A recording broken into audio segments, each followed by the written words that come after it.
The reason I live in Vancouver is Trails are awesome. There's so many trails you can bike. My family loves Vancouver. It's a great place to raise a family. There's so much. My family loves an awesome Vancouver. city because my family I loves love Vancouver Vancouver. because It's home for me. There was a moment when I was building an acoustic guitar. It was a long time ago when I was so focused on each individual little piece that I didn't see the overall picture until it was almost completed. And I was able to step back and look at it and just realize that I created, just out of little scrap pieces of wood that weren't designed to be an acoustic guitar necessarily. It could have been furniture, it could have been anything, but I took these little pieces of wood and created a musical instrument, something that people were gonna create music on. So I created something for people to create stuff on. It was kind of just, I sat there and I stared at it probably for about a half an hour and was just blown away that I was able to create this. It was definitely a moment where I was just kind of in awe and just like, I can't believe I did that. And this is what I want to do for the rest of my life. My name is Casey Marvin and I live in Vancouver, Washington. I think music is definitely that outlet for people and adds so much to their lives and the people around them as well. You know, it's one of those things that it doesn't just affect you, it affects the people around you. You have the ability to bring joy and happiness and deep thought or no thought, you know, to the people around you. It's definitely a life-changing thing, absolutely. I'm Patrick Tetreault. I'm a musician, recording engineer, and producer. I'm from Vancouver, Washington. Music is energy. Literally, it's energy coming from a human being, transferring through a musical instrument or your body, and is delivering an emotion or an experience to another human being. There's very few things on the planet that could ever recreate that. My name is Marcus Young, and I'm from Vancouver, Washington. So I'm the only musician in my family.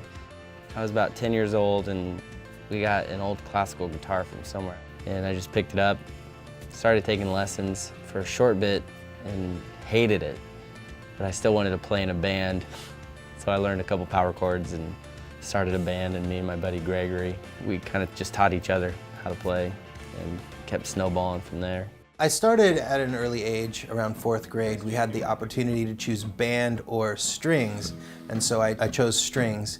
So I played the violin up through high school. I just think that from the minute I started playing music, that's all I could think about. I don't know why, it just is something that I just had to do. I started an appreciation for music pretty much when I was born. My mom was a singer-songwriter. My dad always ran sound on the tech end side of things. Started writing music in my 20s.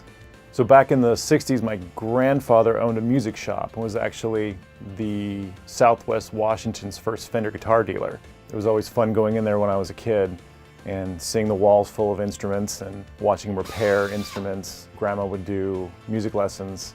It was really fun knowing that he provided that for the community. The reason I'm still building guitars and still doing this as a company, I mean, it's, you know, you think of different career choices and different avenues you could take, and really this is everything that I would want in a career.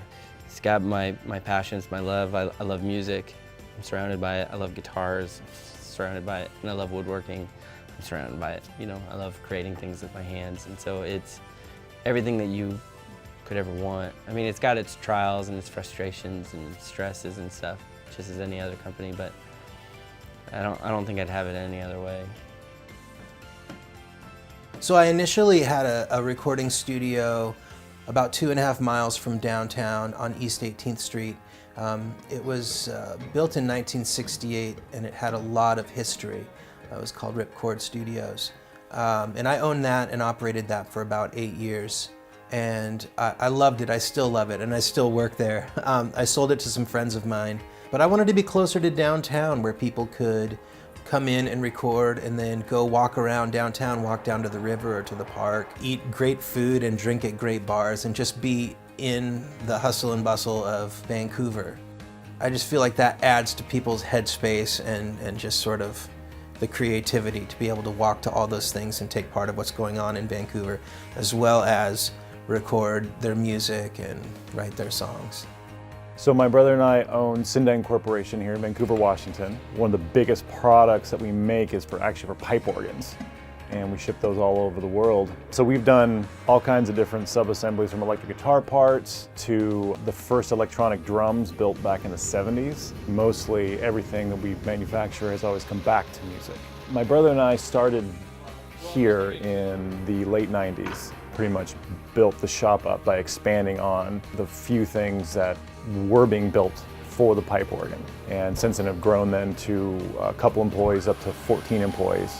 Well, along with the other things that we make, we own Allegra drums. Allegra's been around for a little over 20 years now and has been pretty much a mainstay in the boutique drum world nationally, but has a big presence in the Portland, Vancouver area. And we have a lot of local musicians currently playing Allegra drums. It's really fun to go around town and see constantly all the different venues to see instruments that you've built. I used to work for a high-end cabinet maker, and he always would talk about the stuff that he would do no one else would do. He took a lot of pride in that. If you could pick up a guitar and feel the quality and just know that it wasn't just thrown out of a factory that they're doing 600-700 guitars a day, but really took the time and the energy, and they put the love and the care into it. It becomes something different. It's no longer just an item, but it becomes an extension of you, and you can really bond with it. And you have that emotional attachment. And I think it's really important to be able to support smaller companies and smaller businesses and local businesses so that our community can continue to grow and become stronger and to really impact the world in a way that needs to be impacted. I went out to Nashville because it's a hotbed for music. There's a lot of really great things going on. So I opened a studio out there, worked with some great bands. But yeah, I ended up realizing that I missed home, and I wanted to continue to be working here in Vancouver, Portland area. After about 1.5 years, I decided to pack things up and come home and make a big push here for the community that I live in and that I love. When I was younger, my parents were heavily involved in worship and church music. And so Mom did a lot of songwriting, and I learned what it was like to be immersed, I guess, in an environment where music was front and center. It was every Sunday you had to have it. The challenges lately about building guitars isn't really about the building side of it, but as we grow as a company, it's become challenging to figure out processes to be more manufacturing without taking the craft and the art out of it. My main focus is to try and put out as much good art as possible, whether that's developing new artists or working on my own music, just being a part of anything I can that continues to put good, solid art out in front of people. For people who say that there's not really an artistic music scene here in Vancouver, I mean, some of the biggest companies, 64 Audio, Allegra Drums, Veritas Guitars, were all birthed here in Vancouver. There's a lot of amazing music, great studios, great musicians, all coming out of Vancouver. I was born here in Vancouver, and to watch something like Esther Short Park go through a massive upgrade and to see all the music that's played there regularly all summer long is really exciting. It's really great to see how front and center it is to have live music in the parks. There's definitely a music scene in Vancouver. There are a lot of bands, and actually a lot of people are moving to Vancouver because of the friendly atmosphere and all the things that are happening.